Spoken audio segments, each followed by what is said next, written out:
लड़कियों को ससुराल से बैर थोड़ी ना होता है। ससुराल तो वही जगह है जहाँ हर लड़की अपने सपनों का झोला लेकर जाती है। मतलब कि असल प्रॉब्लम ससुराल से नहीं, ससुराल के कामों से होती है। और इन कामों में सबसे बड़ा विलन होती है 3 वक्त की रोटियां। अब सुनने में तो ये 3 वक्त की रोटियां बड़ी मासूम लगती हैं, पर इन्हीं गोल गोल रोटियों के चक्कर में ससुराल की सारी साजिशें, जलन, कंपैरिजंस और बेटी से कम नहीं वाली बयानबाजी तंदूर की आग में जलती रहती है। लेकिन हमारे कहानी की हीरोइन अदाकारा प्रिया कुछ अलग ही मिट्टी की बनी थी। उसे ना तो रोटी बेलने में शिकायत थी, ना जलने का डर। ये क्या बात हुई चाचा जी, सिर्फ 4 ही रोटी खाई आपने और अब ये हाथ दिखा रहे हैं, ऐसे नहीं चलेगा। कम से कम 14 रोटी है तो खाइए। पूरी शादी का काम आपकी कंधों पर है, बिना खाए कैसे करेंगे आप सब कुछ? अरे प्रिया कितना खिलाएगी अपने चाचा जी को? शादी के दिन दुल्हन से ज्यादा लोगों की नजरें इनके पेट पर होगी। अरे रहने देना। अब एक तो आप खुद आए दिन डाइटिंग पर रहती हैं चाची जी, अब ऊपर से चाचू को खाने भी नहीं दे रही हैं। चलिए 2 रोटी आप भी लीजिए। और एक बात तो कहूंगी मैं भाभी, जिस भी घर में हमारी प्रिया जाएगी ना, उस घर में लोगों का दिल बड़ा खुश रहेगा, क्योंकि दिल का रास्ता पेट से होकर ही जाता है। दीदी बिल्कुल ठीक कह रही रमा भाभी। ऐसा भी नहीं कि हम आपके घर पर फंक्शन पर आए हुए। शादी है बुआ के बेटे की, घर पर हलवाई लगे हुए हैं। उसके बाद भी प्रिया सभी मेहमानों की खातिर करने में लगी हुई है। एक बार को आदमी सब्जी बनाकर रख सकता है, पर इतनी गर्मी में 300-400 रोटियां बनाना, वो भी एक वक्त में, मजाक है क्या? जो किसी और के घर पर जाकर इतना काम कर रही है, वो अपने ससुराल में कितना काम करेगी? तू तो चाची लगती है शकुंतला, मन से आशीर्वाद दे दे। मैं तो खुद चाहती हूँ इसी साल इसकी भी हाफ पीली हो जाए। शाम के 7 बज रहे थे। एक एक कर सभी होटल से वेन्यू की ओर बढ़ रहे थे, पर अभी भी कोई था जो तैयार नहीं था, और वो थी हमारी प्रिया, क्योंकि वो तो रिश्तेदारों को तैयार करने में बिजी थी।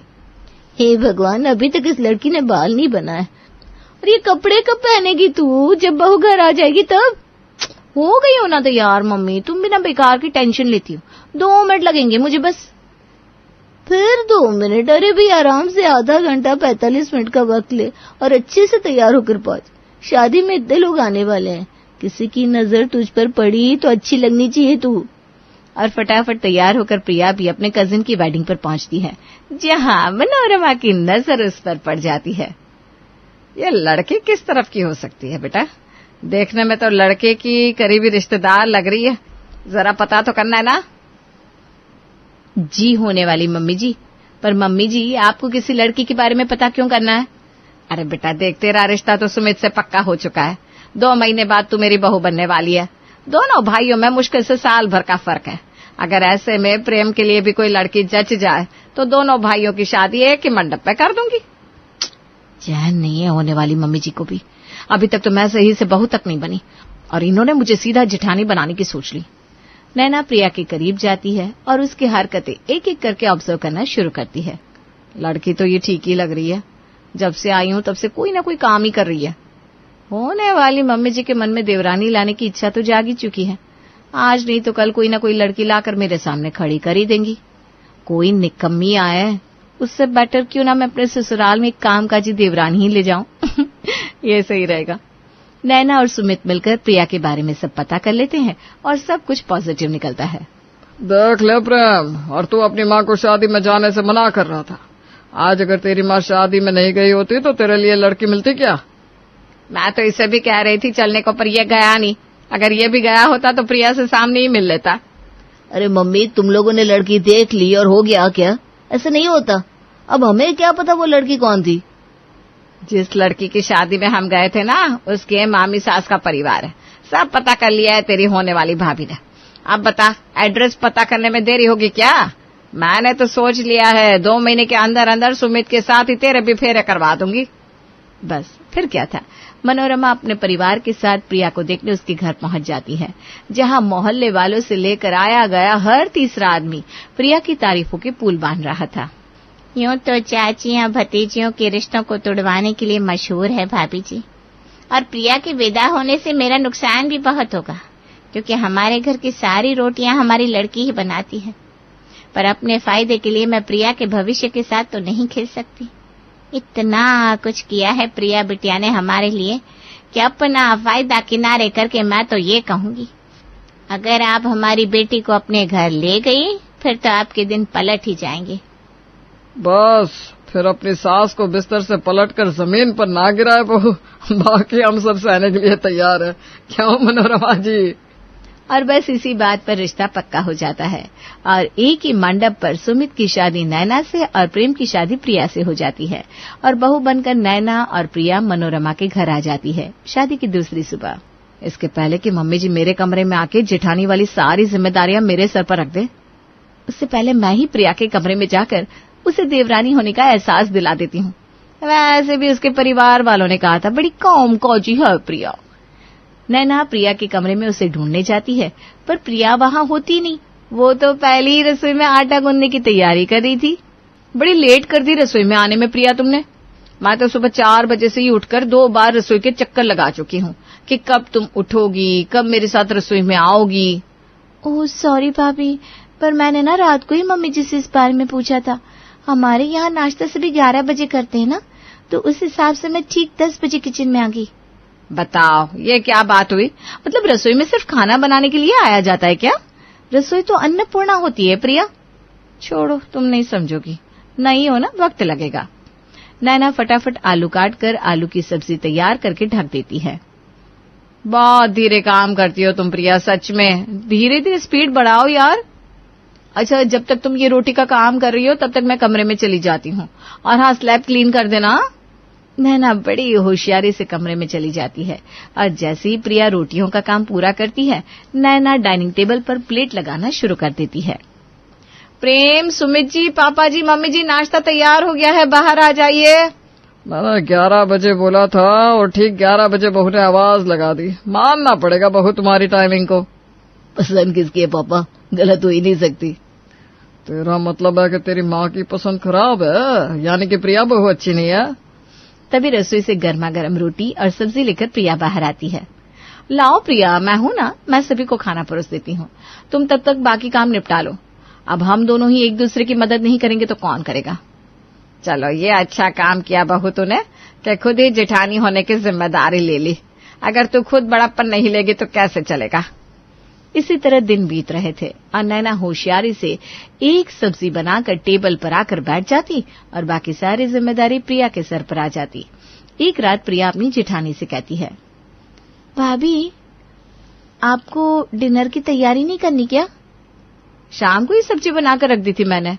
अब रोटियां भी मैं ही बना लूंगी तो तू क्या करेगी? हाँ मेरा मतलब है बनाने को तो मैं भी बना दूं, पर फिर तू कब काम सीखेगी ना बेटा।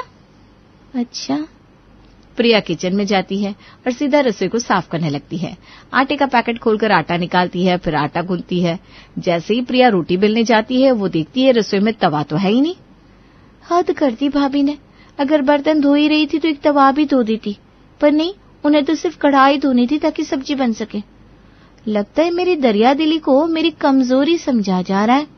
रात को डिनर के बाद सभी अपने अपने कमरों में चले जाती हैं और रोज की तरह प्रिया अपना फेवरेट शो रोटी की रामायण देखने बैठ जाती है। अरे मेरी डार्लिंग, जब सोचता हूँ कि तुमसे 2 बातें करूंगा तब तुम ये रोटी की रामायण लेकर बैठ जाती हो। दिन भर चलते तुम्हारी रोटी के गीत कम थे क्या, जो तुम बिस्तर पर भी इन रोटियों को ले आई? तुम नहीं समझोगे प्रेम। अच्छा बताओ, तुम्हें पता है क्या मैंने ये रोटियां बनानी शुरू क्यों की थी? क्योंकि तुम्हें रोटियां बनानी पसंद है, इसीलिए शायद। नहीं बाबा, बिल्कुल नहीं। मुझे तो आटा छूना तक पसंद नहीं था। आटे को गूंथना कितना मुश्किल होता है, पता भी है तुम्हें? फिर मेरी लाइफ में आई रोटी की रामायण।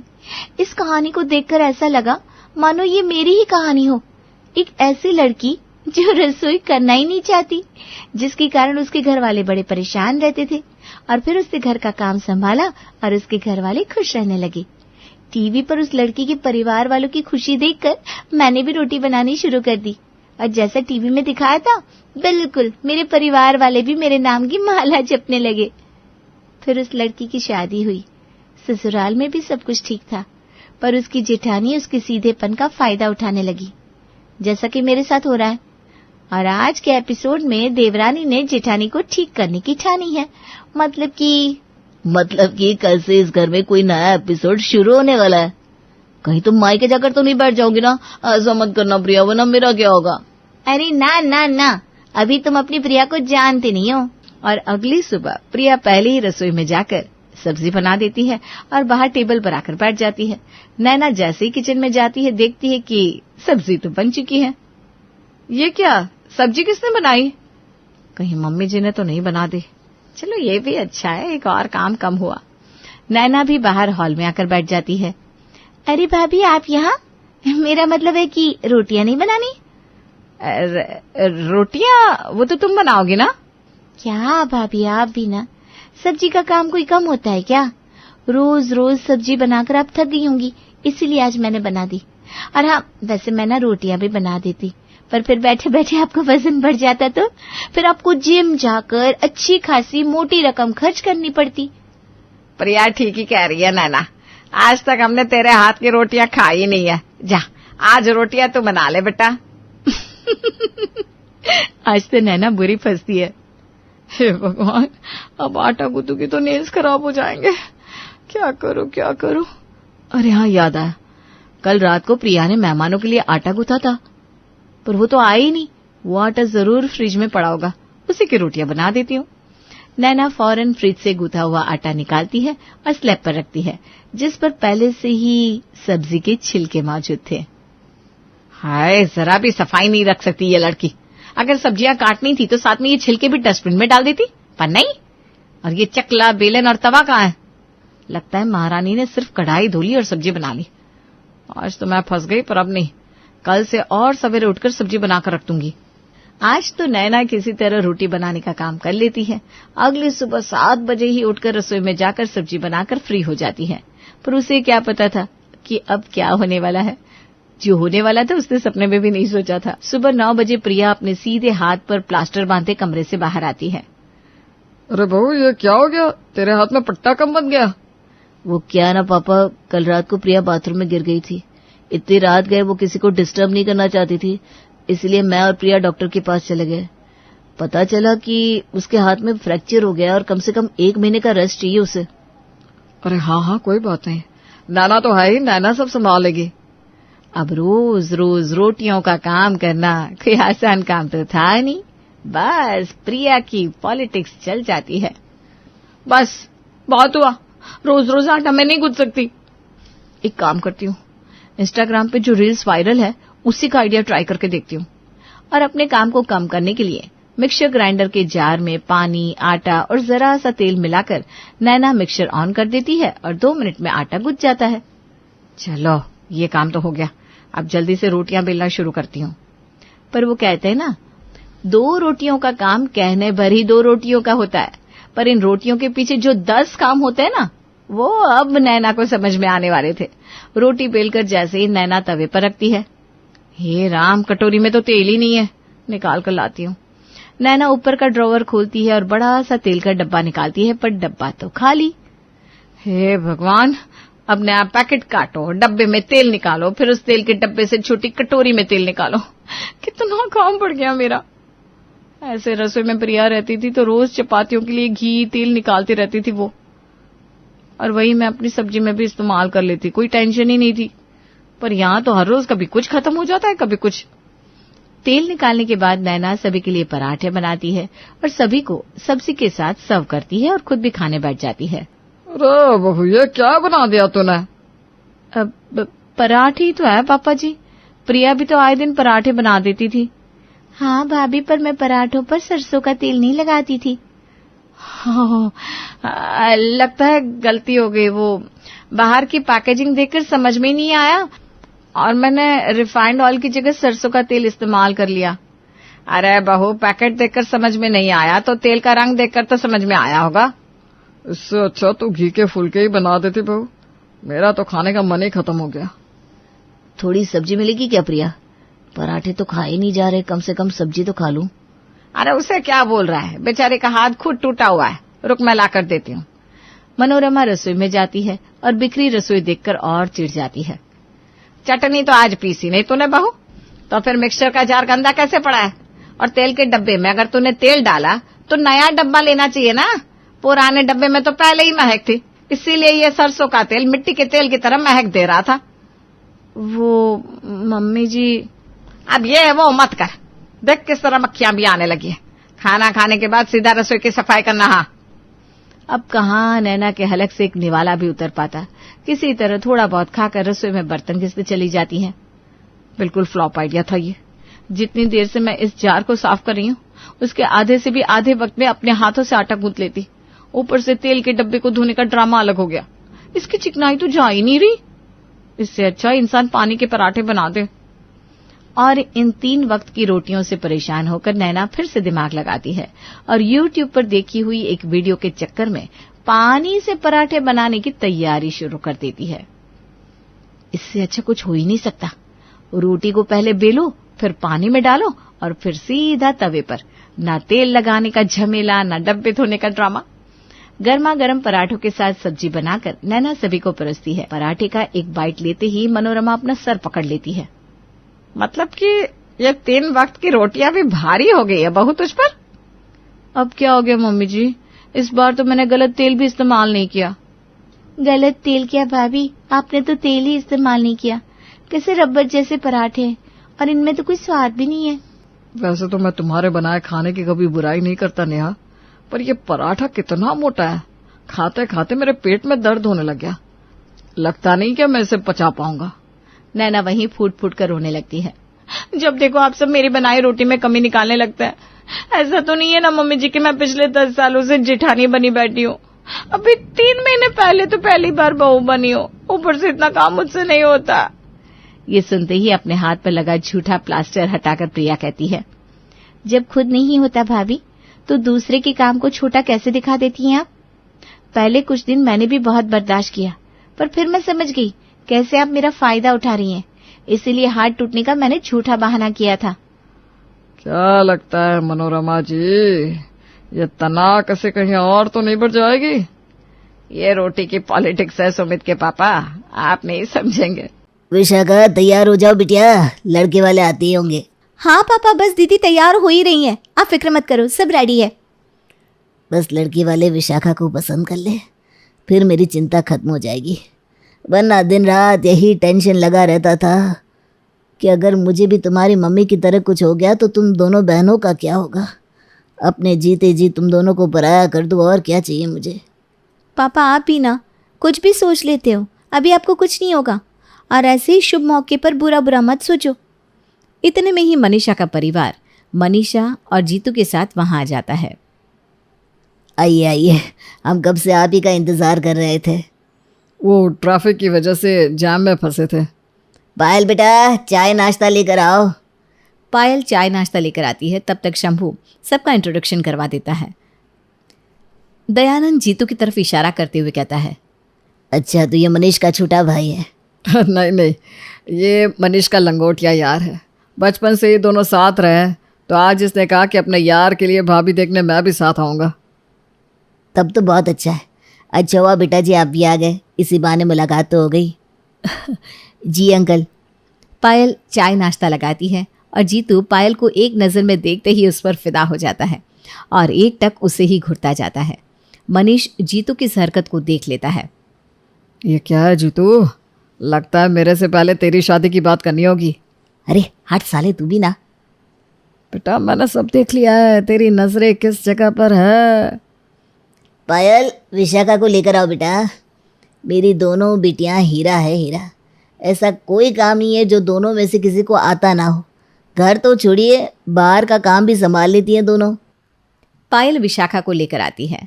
पायल और विशाखा को देखकर सब कहते हैं, दोनों बहनें तो एक जैसी दिख रही है, ना कोई किसी से कम ना कोई किसी से ज़्यादा। दयानंद जी कोई भी बता नहीं सकता कि कौन बड़ी है और कौन छोटी।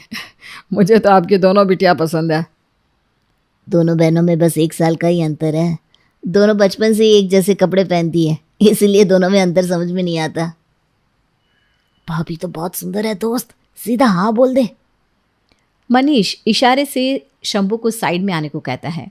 शंभू उठकर बाहर आता है और मनीष भी उसके साथ बाहर चला जाता है। पापा जीतू को पायल पसंद है, तो आप साथ साथ पायल के रिश्ते की भी बात कर लीजिए ना, ठीक रहेगा। बेटा ये कैसे हो सकता है, तो ये बता, जीतू के माँ बाप ही ना लड़की को देखेंगे, हमारा रिश्ता तय करने से क्या होगा। पापा आप बात करो ना, मैं जीतू के पेरेंट्स से बात कर लूँगा। उसके मम्मी पापा मेरी बात कभी नहीं टालेंगे। ठीक है, तुम कहते हो तो बात करता हूँ, आगे कुछ हो तो तुम समझना भाई। तुझे तो विशाखा पसंद है ना? हाँ हाँ, मुझे पसंद है विशाखा, और आप निश्चिंत रहिए, मैं देख लूँगा कुछ हुआ तो। शंभू और मनीष अंदर आते हैं। दयानंद घबरा कर कहता है, शंभू जी कोई बात है क्या? अरे नहीं नहीं, ऐसी कोई बात नहीं है। वो तो हमें विशाखा के साथ साथ पायल भी भाग गई है, तो मैं सोच रहा था कि पायल और जीतू का रिश्ता भी तय कर दिया जाए तो कैसा रहेगा, अगर आपको कोई एतराज़ ना हो तो। अरे मुझे क्या एतराज़ होगा, मैं तो धन्य हो जाऊंगा। एक साथ एक ही मंडप में दोनों बहनों के हाथ पीले हो जाएंगे, और क्या चाहिए मुझे। ठीक है, तो रिश्ता पक्का समझिए, बाकी मैं आपको बताता हूँ। दयानंद के घर से लौटकर सभी घर आते हैं और आते ही मनीष और जीतू के घर पर बात करने पहुंच जाते हैं। जीतू के घर वाले भी शादी के लिए मान जाते हैं। जीतू के पिता कहते हैं, मुझे कोई दिक्कत नहीं है बेटा, अगर जीतू को लड़की पसंद है तो हमें भी है। आखिर शादी उसे करनी है, हमें नहीं। एक तरह से अच्छा हुआ हमारा बोझ हल्का हो गया इसके लिए हमें लड़की ढूंढनी नहीं पड़ेगी। Thank you uncle. दोनों दोस्त शादी को लेकर बहुत खुश थे। शंभू शादी की डेट निकलवा कर दयानंद को बता देता है। तीनों घरों में शादी की तैयारी धूमधाम से होने लगती है। एक ही गोदाम का माल पसंद आ गया हम दोनों को भाई। हाँ वही तो मैं देख रहा हूँ दोनों हंसने लगते हैं और दिन बीतने लगते हैं। शादी का दिन आ जाता है। शादी के दिन दोनों बहनें विदा होने से पहले एक दूसरे से कहती हैं, पायल, हम दोनों का पापा के अलावा इस दुनिया में और कौन ही है? शादी के बाद हम दोनों बहनें अपने एक एक मिनट की खबर एक दूसरे को देते रहेंगे। हाँ दीदी, तुमने तो मेरे मुंह की बात छीन ली। शादी होकर पायल और विशाखा अपने अपने ससुराल विदा होकर चली जाती है। भगवान की दया से दोनों का ससुराल भरा पूरा होता है, जहाँ किसी चीज़ की कोई कमी नहीं थी। शादी होते ही दोनों बहनें अपने अपने पति के साथ हनीमून घूमने के लिए चली जाती हैं। जहाँ पायल और जीतू लक्षद्वीप जाते हैं, वहीं मनीष और विशाखा स्विट्ज़रलैंड जाते हैं। दोनों बहनें बहुत मज़े करती हैं। 15 दिन घूमने के बाद जब दोनों वापस अपने अपने घर आती हैं, तब एक दूसरे को फ़ोन करती हैं।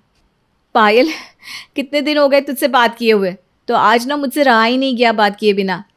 दीदी तुम फ़ोन करती भी ना तो बात नहीं हो पाती, क्योंकि मैं तो घूमने गई थी ना लक्षद्वीप। ओह अच्छा, वैसे मैं भी ना स्विट्ज़रलैंड गई थी, आज ही आई हूँ वहाँ से। वहाँ का तो तुझे पता ही है ना, कॉलिंग कितना कॉस्टली है। मैंने तो वही सोचा था कि तुझे एक बार वीडियो कॉल करके दिखा दूँ, तू आई जो नहीं है, लेकिन फिर वक्त ही नहीं मिल पाया। पूरे 15 दिन वहाँ रही, बहुत मज़ा आया। पर पायल की बोलती बंद हो जाती है, वो फ़ोन कट कर देती है। पायल को अंदर ही अंदर गुस्सा आने लगता है। दीदी स्विट्ज़रलैंड गई थी घूमने और मैं यही इंडिया में ही घूमी। अगली ट्रिप मैं दीदी से भी बड़ी करूँगी। वो मुझे सुना रही थी विदेश घूम कर आई है तो। जैसे ही जीतू घर आता है, पायल बिना कुछ सोचे शुरू हो जाती है।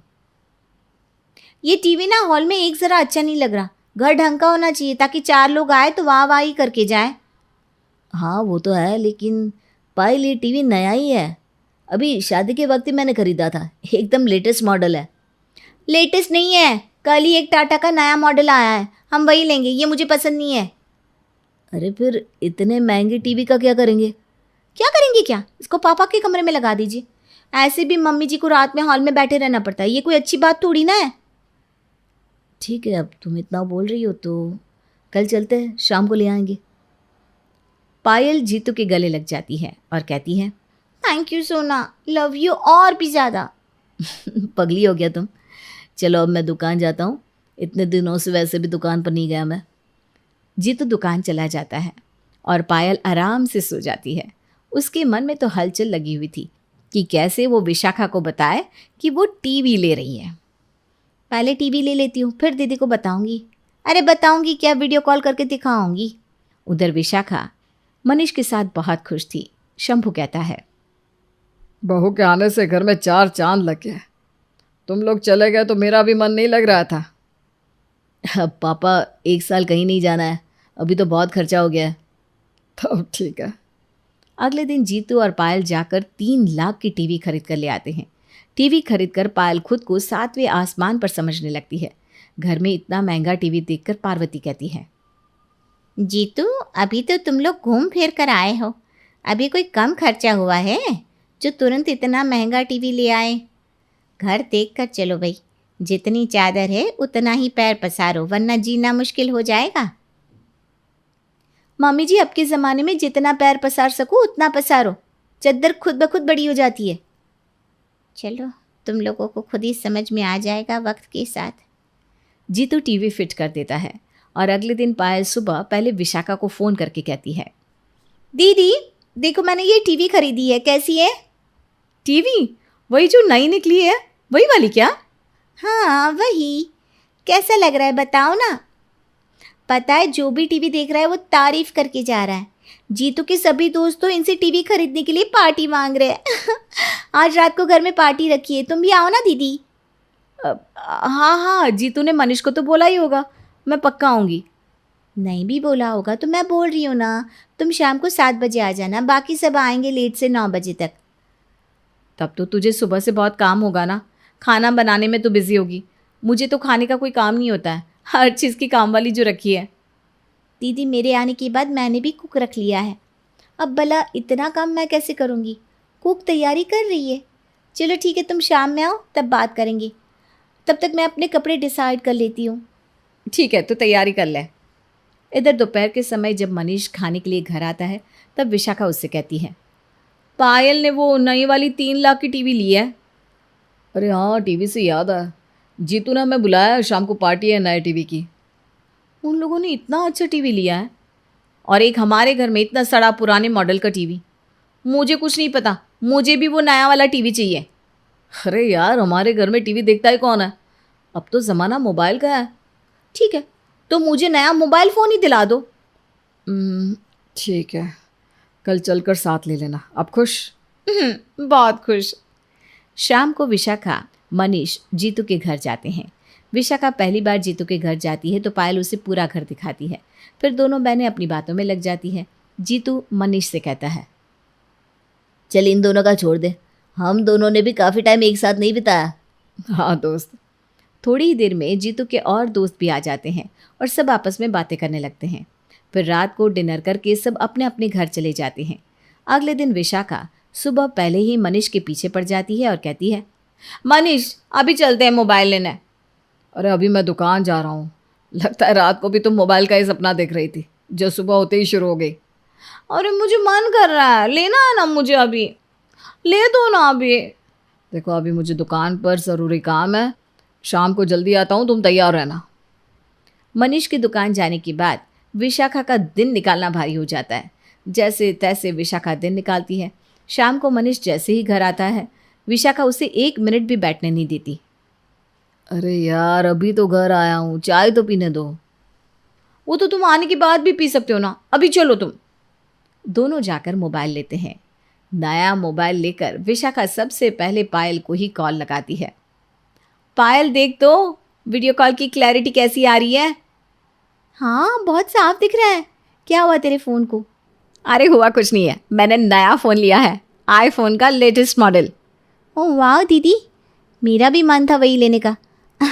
इसकी पिक्चर क्वालिटी पूछो मत, 1 नंबर है, दिल खुश हो जाता है। नहीं, घर चलकर भी बात हो जाएगी, तुम्हें अभी सारी बात करनी है क्या? अब ठीक है पायल, मैं घर जाकर बात करती हूँ। विशाखा अपने नए फ़ोन के पीछे पागल ही रहती है। यहाँ पायल भी अपना फ़ोन बदलने का मन बना लेती है और वो जीतू के पीछे नया फ़ोन लेने के लिए पड़ जाती है। अब आए दिन दोनों बहनें एक दूसरे की देखा देखी अपने अपने पतियों से नई नई डिमांड्स करने लगती है। मनीष और जीतू दोनों ही थक जाते हैं विशाखा और पायल को समझाते समझाते। एक रोज़ दोनों बहनें अपने मायके दयानंद से मिलने जाती है तो वहाँ गुस्से में मनीष जीतू के घर जाता है। यार जीतू, तू भी आता है, इतने पैसे तू लाता कहाँ से? मुझे भी बता, कौन सा ऐसा काम तू करने लगा है और उससे तुझे इतनी बेधड़क कमाई हो रही है? अरे तू ऐसा क्यों बोल रहा है? अरे तो क्या बोलूं, मैंने सुना तू फ्लैट ले रहा है। 1-2 लाख की बात कुछ और है, लेकिन इतने पैसों की बात कुछ और है। 50 लाख रुपए के नीचे कोई फ्लैट नहीं मिलता। अरे यार, मैं कोई फ्लैट लेना नहीं चाहता हूँ। तेरी साली है ना, उसी ने मुझे दुखी कर रखा है। नया फ्लैट ले लो, नया फ्लैट ले लो। वो कहती है इस घर में कोई फ्यूचर नहीं है। तो क्या करूं बता? ये सब ना तेरे कारण हुआ है। तू विशाखा भाभी को रोज इतने महंगे महंगे तोहफे लाकर क्यों देता है? यही सब देखकर पायल पगला जाती है और मुझे अब कह रही है कि फ्लैट गिफ्ट करो मुझे। अरे नहीं दोस्त, तेरी भाभी पायल को देखकर मुझसे गिफ्ट मांगती है कि जीतू उसे हमेशा कुछ ना कुछ देता रहता है, और इस बात तो फ्लैट लेके दे रहा है, तो मुझे भी फ्लैट चाहिए। भाई हम दोनों एक ही गोडाउन से ठगे हुए हैं, इसका जल्दी कोई तोड़ निकालना होगा, नहीं तो हम दोनों रोड पर मिलेंगे। अच्छा तो तू ही बता क्या करे। तभी वहां पार्वती चाय लेकर आती है। लोहे को लोहा ही काटता है, तुम लोगों को भी वही करना होगा जो वो दोनों करती है।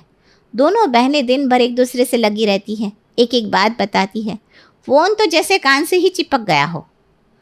अब देखो मम्मी मैं क्या करता हूँ, नहले पे दहला, इस बार आने दो दोनों को। भाई मुझे तो बता क्या करेगा तू। अरे तू बस वैसा वैसा ही करना जैसा मैं कहूँगा, फिर देखना दोनों की पत्नियां कैसे लाइन पर आती है। ठीक है, वो भी देख लेता है। 10 दिन बाद दोनों बहनें वापस अपने ससुराल आती है और आते ही पायल अपने कमरे में जाती है और देखती है कि वहां मनीष बैठा है। जीजू आप यहाँ, दीदी तो आ गई है। एक काम करना, तुम दूसरे कमरे में सो जाना, आज मैं यहीं सोऊंगा। बड़े दिनों से दोनों दोस्त ने अपने मन की बात शेयर नहीं की ना। पायल का मुंह बन जाता है और वो कमरे से बाहर चली जाती है। उधर विशाखा भी रात भर सो नहीं पाती। अगले दिन वो सुबह पहले मनीष को फ़ोन करती है। मनीष, अब तो तुम्हारी बात पूरी हो गई होगी ना, अब तो घर चले आओ। अरे नहीं यार, अब वो आज ना हम दोनों बनारस जा रहे हैं। हैं? ये क्या बात हुई? भाभी अब इनका क्या है, आप अपनी बहन के साथ तो बिजी रहती हैं, हमें जाने दो ना। वैसे भी आप दोनों बहनों को एक दूसरे की कॉपी करने से फुर्सत कहाँ मिलती है। मनीष और जीतू घूमने चले जाते हैं। यहाँ विशाखा और पायल का अपने अपने पतियों के बिना मन नहीं लगता। उधर जीतू और मनीष दोनों बहनों का फ़ोन भी नहीं उठाते। पायल विशाखा को फ़ोन करती है। दीदी, जीजू से कोई बात हुई क्या? अरे नहीं ना, मैं तो खुद तुझे फ़ोन करने वाली थी ये पूछने कि जीतू की कोई खबर है क्या। नहीं ना दीदी, पता नहीं क्या हो गया है दोनों को। जब से मैं आई हूँ दोनों एक दूसरे के साथ चिपके हुए हैं, जैसे मिठाई में कीड़ियाँ चिपकी रहती है ना। दोनों को एक जरा हमारी फिक्र नहीं है, ये तक नहीं सोच रहा है कि अब इनकी शादी हो गई है, अब ये वक्त हमारा है। मेरा तो जीतू के बिना मन ही नहीं लग रहा दीदी। विशाखा और पायल का मन उचाट हो जाता है और वो दोनों अब एक दूसरे से भी बात करना बंद कर देती हैं। 5 दिन बाद जब दोनों बनारस से वापस अपने अपने घर जाते हैं तो दोनों की बेवियां दोनों को जकड़ लेती है। जीतू, आज हम साथ में कहीं घूमने चलेंगे। अरे नहीं नहीं, मुझे आज ना मनीष के साथ कहीं जाना है। उधर विशाखा मनीष से कहती है, मनीष मेरा मन ही नहीं लग रहा था, आज हम मूवी चले क्या? अरे नहीं, आज मुझे जीतू के पास जाना है। इधर से जीतू उधर से मनीष दोनों अपने घर से निकल जाते हैं। पायल और विशाखा दोनों अपने अपने पतियों का पीछा करती है और देखती है कि दोनों एक दूसरे को रेस्टोरेंट में मिलकर बातें कर रहे हैं। फिर दोनों निकलकर जीतू के घर वापस चले जा रहे हैं। विशाखा और पायल दोनों जीतू के यहाँ जाती है तब विशाखा कहती है, ऐसी भी कौन सी आप दोनों की बात है जो खत्म होने का नाम ही नहीं ले रही। हाँ जीतू, अब तो हद हो गई है, पूरा दिन अकेले मैं बोर होती रहती हूँ।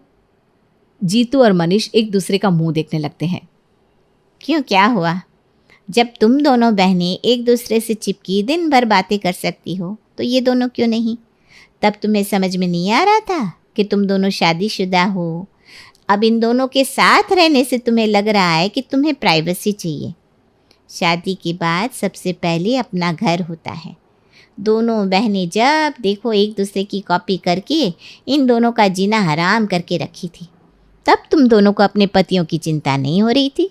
हर चीज़ की एक लिमिट होती है बहू। सॉरी मम्मी जी, अब मैं समझ गई हूँ, मुझे माफ़ कर दो जीतू। सॉरी मनीष, अब ऐसा नहीं होगा, अब वापस चलो ना मेरे साथ, मुझे तुम्हें वक्त देना चाहिए था। चलो, कम से कम अब तो तुम्हें समझ में आ गया। शादी के बाद अपने परिवार को देखकर ही कुछ करना चाहिए, ना कि बाकियों को देखकर उनकी बराबरी। विशाखा मनीष के साथ अपने घर चली जाती है और अब दोनों कपल अपनी जिंदगी में खुश रहने लगते हैं। एक छोटे से शहर में निर्मला अपने बेटे तरुण के साथ रहा करती थी। तरुण की अच्छी जॉब थी और वो ठीक ठाक पैसे कमा रहा था। उनके छोटे से परिवार में एक बहू के सिवा किसी चीज़ की कमी नहीं थी और निर्मला का ये सपना था कि काश जल्दी से उसके बेटे की शादी हो जाए और उसे एक बहू मिल जाए। नमस्ते निर्मला जी, मेरा नाम सुषमा है और ये मेरी बेटी कविता है। नमस्ते। नमस्ते बेटा, नमस्ते, बैठो। मेरी बेटी पढ़ी लिखी है, अच्छे संस्कारों वाली है। मुझे लगता है ये आपकी बेटी के लिए परफेक्ट रहेगी। तरुण ने कविता को ध्यान से देखा। पर उसे कविता में कोई खास बात नजर नहीं आई। उसने कहा, माँ मुझे लगता है कि हमें थोड़ा और समय चाहिए, मैं अभी इस रिश्ते के लिए तैयार नहीं हूँ। वो दोनों थोड़ी निराश होकर चली गई। उनके जाने के बाद निर्मला ने तरुण को घूरते हुए कहा, तुझे कोई भी लड़की पसंद क्यों नहीं आती? एक अच्छी लड़की मिल रही थी, तूने उससे भी मना कर दिया। माँ मैं चाहता हूँ कि मेरी जीवन साथी मुझे पूरी तरह से समझे और हम दोनों के बीच में एक मजबूत बंधन हो। अरे तो फिर तू खुद ही क्यों नहीं ढूंढ लेता अपने पसंद की लड़की? ढूंढ लूंगा माँ, ढूंढ लूंगा। पता नहीं कब ढूंढ लेगा, मेरे मरने के बाद ढूंढेगा क्या?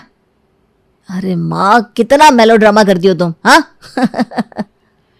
निर्मला एक दिन बाहर से घर आई और बहुत उदास होकर बैठ गई। तरुण ने अपनी माँ को ऐसे उदास देखा तो पूछा, क्या हुआ माँ, आप इतनी उदास क्यों? निर्मला ने नाराजगी में कुछ नहीं कहा और चुपचाप बैठ गई। तरुण ने फिर से पूछा, माँ कुछ तो बताओ, हुआ क्या है? तो नहीं समझेगा बेटा, पूरे मोहल्ले में सबके घर में बहू है, बस हमारे घर नहीं है। माँ फिर से वही बहू वाला राग मत छेड़ो ना। नहीं तरुण, सच में यामिनी के बहू तानिया आज उसकी कितनी मदद कर रही थी। लीलावती के बहू टीना उसे मंदिर लेकर गई थी, और गौरी सिया सबकी बहुएं कितनी अच्छी है। माँ मैं समझता हूँ, मैं जल्दी कोई अच्छी लड़की ढूंढ लूंगा, कहा तो है मैंने। अगर बहू होती तो मैं भी अपने दोस्तों को गर्व से कह सकती, मेरी बहू ने ये किया, मेरी बहू ने वो किया। तेरे पापा के बाद तू ही मेरा सब कुछ है बेटा, अब बस एक बहू चाहिए मुझे। माँ आप ना बहुत मेलोड्रामा करती हैं। ड्रामा नहीं है बेटा, ये दिल की बात है। ठीक है माँ, मैं वादा करता हूँ कि जल्दी तुम्हारे लिए एक बहू लेकर आऊंगा। देख तरुण, तेरे वादे पर भरोसा करती हूँ, बस अब और देर मत करियो। तरुण ने वादा तो किया लेकिन उसके लिए कोई कदम नहीं उठाया। ऐसे ही एक दिन वो अपने दोस्तों से मिलकर घर आया। वो बहुत खुश नजर आ रहा था। निर्मला ने उससे पूछा, क्या बात है बेटा, आज तो बहुत खुश लग रहे हो। माँ दोस्तों से मिलकर आ रहा हूँ, बहुत मजा आया। ये नहीं हो रहा कि शादी के लिए लड़की ढूंढ ले, बस दोस्तों के साथ घूम रहा है। मैं यहाँ घर में सड़ती रहती हूँ अकेली, और तुझे मौज मस्ती सूझ रही है। माँ आपको बहू का इतना ही शौक है तो जब तक मेरी शादी नहीं हो रही तब तक दूसरों के घर जाओ और उनकी बहुओं से बात करो, मेरा दिमाग मत खाओ। अरे बेटा, मैं ये सब तेरी भलाई के लिए कह रही हूँ। मुझे भी तेरे लिए एक अच्छी बहू चाहिए जो तुझे समझ सके और हमारे घर को खुशियों से भर दे। माँ मैं समझता हूँ, पर आप भी तो समझो कि ये सब जल्दी नहीं हो सकता। मैं कोशिश कर रहा हूँ ना, पर जो आपका दबाव है उससे चीजें और मुश्किल हो रही हैं। ठीक है बेटा, मैं कोशिश करूंगी कि तुझ पर ज्यादा दबाव ना डालूं, लेकिन जल्दी ही कोई अच्छी खबर सुनना चाहती हूँ। हाँ माँ, मैं वादा करता हूँ कि जल्दी ही कुछ अच्छा होगा, आप बस थोड़ा धैर्य रखो। एक दिन निर्मला ने सोचा कि वो अब अपना समय पसार करने के लिए दूसरों के घर जाकर उनकी बहुओं से मिलेगी। उसे सबसे पहले अपनी पड़ोसन लीलावती के घर जाने का फैसला लिया। अरे निर्मला बहन आओ आओ। नमस्ते लीलावती जी, सोचा कि आज आपसे और आपकी बहू से मिलकर थोड़ा समय बिताओ। हाँ हाँ ज़रूर, ये मेरी बहू है टीना। नमस्ते आंटी जी। निर्मला ने टीना को ध्यान से देखा। वो बहुत सजी संवरी और संस्कारी नजर आ रही थी। काश मेरी भी ऐसी बहू होती। आंटी जी, आप कुछ चाय या कॉफ़ी लेंगी? अरे नहीं बेटा, बस थोड़ी देर आपसे बात करने आई हूँ। बहुत अच्छा लगा आपको देखकर। आप हमारे घर ज़्यादा आती नहीं, आपको आना चाहिए। हाँ बेटा, अब आऊँगी। वैसे तुम क्या करती हो? आंटी जी, मैं एक स्कूल में टीचर हूँ और घर के सारे काम भी संभालती हूँ। बहुत अच्छा बेटा, तुम तो सब कुछ मैनेज कर लेती हो। धन्यवाद आंटी जी, ये सब घर वालों के प्यार और सहयोग से ही संभव हो पाता है। फिलहाल आंटी जी आप बैठिए, मैं आपके लिए चाय बना कर लाती हूँ। ठीक है बेटा, लेकिन ज़्यादा मेहनत मत करना। टीना रसोई में गई और चाय बनानी शुरू की। थोड़ी देर बाद जब वो चाय लेकर आ रही थी तो गलती से उसका हाथ फिसल गया और चाय का कप गिरकर टूट गया। टीना, तुमसे एक चाय का कप भी ठीक से नहीं संभलता। कितनी बार कहा है कि काम में ध्यान लगाया करो। अरे लीलावती, इतनी छोटी सी बात पर इतना गुस्सा क्यों कर रही हो? इंसान से गलती हो जाती है, ये कोई बड़ी बात नहीं है। लेकिन निर्मला ये तो हमेशा ऐसा ही करती है, हर बार कुछ ना कुछ गिरा देती है। जब तुम काम करती थी तब क्या तुमसे कभी कोई गलती नहीं हुई? हम सभी से गलती होती है, इसे समझाओ पर इतने ज़ोर से मत डांटो। धन्यवाद आंटी जी। अरे बेटा, चिंता मत करो, गलती सबसे होती है। तुम अपना काम अच्छे से कर रही हो और यही सबसे महत्वपूर्ण है। निर्मला लीलावती के घर से लौटकर घर आई और तरुण को देखते ही सारी बात बताने लगी। तरुण, आज मैंने लीलावती की बहू टीना को देखा। अरे कितनी प्यारी और मेहनती लड़की है, लेकिन उससे एक छोटी सी गलती हो गई और लीलावती ने तो उसे बहुत डांट दिया। माँ, ये तो होता रहता है, काम करते समय छोटी मोटी गलतियां तो हो जाती हैं। हाँ, लेकिन मैंने लीलावती को समझाया कि इतनी छोटी बात पर इतना गुस्सा नहीं करना चाहिए। मैंने कहा कि जब मेरी बहू आएगी तो मैं तो उसे कभी नहीं डांटूंगी। मुझे याद है जब मैं भी बहू थी तो मुझसे भी गलतियां होती थी और मुझे भी डांट पड़ती थी। मैं नहीं चाहती कि मेरी बहू भी ऐसा महसूस करे। माँ, आप अभी समझ नहीं रही हो। बहू को भी परिवार के नियम और जिम्मेदारियां निभानी होती है। छोटी मोटी गलतियां होंगी, लेकिन कभी कभी सख्ती भी करनी पड़ती है। अरे नहीं बेटा, मैं तो अपनी बहू को प्यार और समझदारी से ही समझाऊंगी, उसे डांटूंगी नहीं कभी। माँ, आप ऐसा सोच रही हो क्योंकि आपने अभी तक इसे अनुभव नहीं किया। जब बहू आएगी तब आपको समझ में आएगा कि किस तरह से चीजें संतुलित करनी होती है। तुम जो भी कहो तरुण, पर मैं अपनी बहू के साथ प्यार और आदर से ही पेश आऊंगी। मैंने बहुत कुछ सहा है और मैं नहीं चाहती कि मेरी बहू को भी वो सब सहना पड़े। ठीक है माँ, जब बहू आएगी तब देख लेंगे, लेकिन अभी आप बस खुश रहो और उसके बारे में सोच सोच कर परेशान मत हो। फिर निर्मला एक दिन अपनी देवरानी शांति के घर पहुंची। अरे दीदी, आइए आइए, अंदर आइए, बहुत दिनों बाद आना हुआ आपका। हाँ शांति, सोचा आज तुमसे और तुम्हारी बहुओं से मिलकर थोड़ा समय बिताऊं। तुम्हारे घर में तो 3-3 बहुएं हैं, तुम्हें तो कभी भी अकेलापन महसूस नहीं होता होगा। तुम भी मेरे घर आ जाया करो ना कभी कभी। दीदी आप क्या जाने, 3 बहुओं से ढंग का काम नहीं होता। मुझे ही घर में रुकना पड़ता है, वरना जाने क्या हो जाए। इसी दौरान शांति की 3 बहुएं प्रिया, रश्मि और अवंतिका रसोई में काम कर रही थी। शांति को कुछ याद आया और वो चिल्लाने लगी। प्रिया, तुम छत से अचार उतार कर लाई थी कि नहीं? सॉरी माँ जी, भूल गई। शांति, इतनी छोटी सी बात पर इतना क्यों चिल्ला रही है? इंसान से गलती हो जाती है। अरे दीदी, रात बारिश हुई थी, सारा अचार बर्बाद हो गया होगा। ये तीनों है ही ऐसी, कुछ नहीं याद रहता इन लोगों को। अच्छा, और तुम? क्या तुम सारा दिन बैठकर इन्हें सिर्फ डांटती रहती हो? क्या तुम्हें अपने समय की याद नहीं आती जब तुम भी काम में गलती करती थी? और अगर तुम्हारी सास भी तुम्हें ऐसे ही डांटती तो तुम्हें कैसा लगता? दीदी आप समझ नहीं रही है, इन्हें सिखाना पड़ता है। सिखाना और चिल्लाना 2 अलग बातें हैं शांति। तुम्हें इनकी गलतियों को समझाना चाहिए, ना कि हर छोटी मोटी बात पर डांटते रहना। तुम्हें खुद पर गर्व होना चाहिए कि तुम्हारी बहुएं घर का सारा काम संभालती हैं। अगर उन्हें डांटोगी तो और गलतियां होंगी। उन्हें प्यार से समझाओ ना कि डांट कर। शांति को बहुत बुरा लगा कि उसकी जेठानी ने उसकी बहुओं के सामने उसे ऐसे डांट दिया। उसने रूखे स्वर में कहा, अभी तो आप बहुत कुछ कह रही हो दीदी, पर जब आपकी बहू आएगी तो मैं देखूंगी कि आप उनसे कितना प्यार से बात करती हो। हाँ, देख लेना। निर्मला ऐसे ही मोहल्ले की कई घरों में जाती है और हर बहू की तारीफ और तरफदारी करती है। गौरी, तुम तो बहुत अच्छा खाना बनाती हो। पर आंटी, मेरी सास तो हमेशा मेरे खाने में कमी निकालती है। काश तुम मेरी बहू होती। इस तरह से वो दूसरी बहू से मिलती तो उससे भी यही कहती। अरे बेटी, कभी फ्री हुआ करो तो मेरे घर भी आ जाया करो। पर आंटी, मेरी सास तो हर समय कोई ना कोई काम बताती रहती है और इसमें कमी निकालती रहती है। चलो, मौका लगे तो आ जाना। मुझे तो अच्छा लगेगा कि मेरे घर भी कोई बात करने वाला है। ठीक है आंटी, ट्राई करूंगी। मोहल्ले की कई बहुएं ये नोटिस करती है कि उनकी खुद की सास से ज्यादा कदर तो ये निर्मला आंटी करती हैं। निर्मला आंटी कितनी अच्छी है ना? हाँ यार, वो मेरी सास से तो बहुत अच्छी है। काश वही मेरी सास होती। अरे तुमने तो मेरे मुंह की बात छीन ली। मैं तो मौका पाकर उनके घर जाऊंगी और मजे करूंगी। कम से कम लाइफ में थोड़ा तो सुकून मिले। हाँ सही बात है, मैं भी जाऊंगी। मैं भी जाऊंगी। कहाँ जाने की बात हो रही है? निर्मला आंटी के घर पर। अरे मैं तो वहीं जा रही थी। वो बहुत सही है यार, जो उनकी बहू बनेगी ना वो बहुत लकी होगी। सही बात। अच्छा मैं चलती हूँ, बाय। तानिया वहां से सीधे निर्मला के घर पहुंचती है और निर्मला उसे देखकर बहुत खुश हो जाती है। अरे तानिया, आओ, कैसी हो? एकदम मस्त। बस सोचा कि आप अकेली होगी तो आपसे मिलाऊं। अरे बहुत अच्छा किया।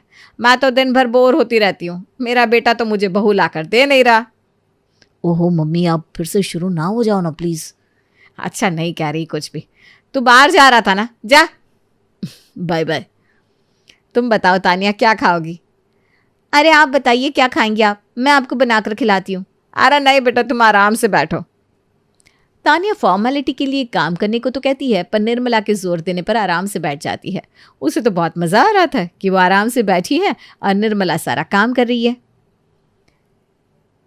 अरे निर्मला आंटी नमस्ते, कैसी हैं आप? अरे वाह गौरी, तुम बहुत सही समय पर आई हो। मैं तानिया के लिए चाय पराठे ही बनाने जा रही थी।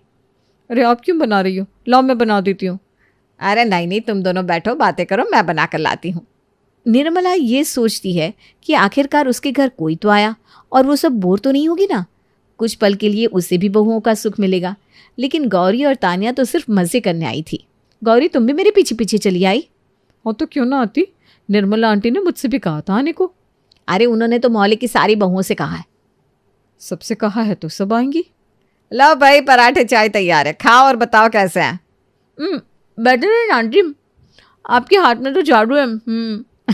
Thank you. आंटी वैसे मौसम अच्छा है, चाय के साथ पकौड़े भी अच्छे लगेंगे नहीं? अरे अभी लेकर आती हूँ। ऐसे ही अगले दिन टीना और सिया आ गई। वो दोनों टीवी देखते हुए अपनी सास की बुराई करने लगी। निर्मला आंटी, आप ना बेस्ट हो। मेरी सास तो हर समय मुझ पर नजर रखती है, हर छोटी छोटी बात पर टोकती रहती है। मेरी सास भी ना वैसी ही है, हर समय शिकायत करती रहती है, कोई काम सही नहीं लगता उन्हें। शुरुआत में तो सब कुछ सही चल रहा था, लेकिन धीरे धीरे कॉलोनी की कई बहुएं उनके घर आने लगी और अपने घर जैसा बर्ताव करने लगी। अरे बेटा सिया, सुनो ना, थोड़ा सा काम था तुमसे। हाँ आंटी बताइए, क्या हुआ? बेटा मैंने ब्रेड पकौड़ा बनाया है, तुम खा लेना, मुझे मंदिर जाना है। आंटी आपने मुझे खाने की काम के लिए बुलाया है? अरे नहीं, काम तो ये था कि ऊपर छत पर मैंने पापड़ सुखाए हैं और मुझे मंदिर निकलना है। हाँ बिल्कुल बिल्कुल आंटी जी, जाइए आप। सिया, मौसम थोड़ा सा खराब है, इसलिए जैसे ही बारिश आने को हो पापड़ छत से उठा लाना। आंटी जी आप बेफिक्र होकर मंदिर जाइए, मैं यहाँ सब देख लूँगी। थैंक यू बेटा। आराम से यहाँ बैठकर चाय पकौड़ा खाने को मिल रहा है। वैसे भी कौन सी बारिश हो रही है, हेडफोन लगाकर गाने सुनूंगी, वीडियो देखूंगी और अपनी सास से भी कुछ देर के लिए छुटकारा मिलेगा। सिया का ध्यान बाहर गया ही नहीं और बारिश में सारे पापड़ भीगकर खराब हो गए। अरे सिया बेटा, तुमने पापड़ तो उठा लिए ना छत से? बारिश कब हुई? बारिश का मौसम तो अब हो रहा है। हे भगवान, मेरे सारे पापड़ खराब हो गए। एक छोटा सा काम बोला था वो भी नहीं किया बेटा। आंटी इतनी भी कौन सी बड़ी बात होगी, पापड़ ही तो थे, दोबारा बन जाएंगे। क्या बोलूं अब इससे, कुछ समझ में आता नहीं कि कितनी मेहनत लगती है ये सारे काम में। ये सब छोड़िए ना आंटी, एक कप बढ़िया सी चाय और 2 ब्रेड पकौड़ा भी बना कर दीजिए, मौसम भी अच्छा है। बेटा अभी तो मैं बहुत थक गई हूँ, तुम ही मुझे 1 कप चाय बना कर दे दो और अपने लिए भी बना लेना। अरे यार, कहाँ फंस गई, क्या बहाना बनाऊं, कैसे जाऊं? कॉल का बहाना करती हूँ। अरे क्या सोचने लगी बेटा? आंटी जी वो क्या है ना, घर से फ़ोन आ रहा है, सुबह से यहाँ हूँ इसलिए अब जाना पड़ेगा, अब खुद चाय बनाकर पी लीजिएगा। मोहल्ले की बहुएं अब निर्मला का फ़ायदा उठाने लगी थी। कुछ चाय पीने, कुछ गपशप करने और कुछ अपनी सास की बुराई के बहाने हर दिन आया जाया करती। निर्मला का कोई भी रसोई में साथ नहीं देता था, बल्कि उसके दिए हुए काम को भी पूरा नहीं करता था। माँ, किस सोच में खोई हुई हो? अरे क्या बताऊं बेटा, मुझे नहीं पता था कि ये मोहल्ले की बहुएं ऐसी हैं। क्या मतलब माँ? सारी बहुएं मिलने तो आती है पर काम कोई नहीं करता, सब अपने मतलब से आती हैं। माँ, तुमने ही सबकी आदत खराब की है। अरे मैं क्यों किसी की आदत खराब करूंगी? माँ, सबको घर बुलाना, उनकी तारीफ करना, उनकी सास की बुराई सुनना, आखिर ये सब क्यों सुनती आप? अरे मुझे लगता था कि वो अपनी जगह सही है, पर जब मैंने ये सोचा कि मैं तो प्यार की वजह से उनके लिए सब करती हूँ और वो सब मेरी इन चीज़ों का फ़ायदा उठाती है, तब मुझे समझ में आया। अब क्या हुआ माँ? बेटा मैंने इतनी मेहनत से आलू के पापड़ बनाए थे तेरे लिए, पास वाली बहू से बोल के गई थी कि बारिश आए उससे पहले नीचे ले आना। मुझे नहीं पता था कि वो अपने फ़ोन पर लग जाएगी और मेरा नुकसान करा देगी। कोई बात नहीं माँ, अब जो भी हुआ उसे भूल जाओ। मैं हमेशा सोचती थी कि ये सासें अपनी बहुओं को इस तरह से डांटती क्यों है। माँ, मैं भी तो आपको यही समझा रहा था, दूर के ढोल हमेशा सुहाने लगते हैं। मैंने सिया को इतने प्यार से समझाया पर उसका रिएक्शन तो ऐसा था मानो जैसे कुछ हुआ ही ना हो। माँ, मैं आपकी बात समझ सकता हूँ, पर शायद आज आपको भी ये बात समझ में आई होगी जो सारी सास आपसे कहा करती थी। हाँ बेटा, मैं हमेशा सोचती थी कि प्यार से सब कुछ हैंडल किया जा सकता है, पर शायद मैं अपने इस ख्याल में गलत थी। नहीं माँ, प्यार से भी सब कुछ संभाला जा सकता है, पर हर चीज की एक लिमिट होती है। अगर आप किसी को ज्यादा प्यार दोगे तो आपके प्यार का फायदा उठाने लगता है। सही कह रहे हो बेटा। तभी मेरी देवरानी ने कहा था कि कभी कभी गुस्सा भी करना पड़ता है। आज उन सारी सास की भावनाओं को मैं अच्छे से समझ पा रही हूँ। माँ अब तुम परेशान मत हो, तुम्हारे लिए मैं बहुत अच्छी बहू ढूंढ कर लाऊंगा। अरे लेकर आना बेटा, कब से इसी इंतज़ार में तो बैठी हूँ। अब तो तेरी शादी मेरा सपना हो गया है। माँ तुम भी ना टीवी सीरियल जैसी सास और माँ की तरह मेलोड्रामा करना छोड़ोगी नहीं। निर्मला अब ये बात अच्छी तरह से समझने लगी थी कि बहुओं से काम कराने के लिए थोड़ा बहुत स्ट्रिक्ट तो होना ही पड़ता है। कोई भी सास इतनी बुरी नहीं होती।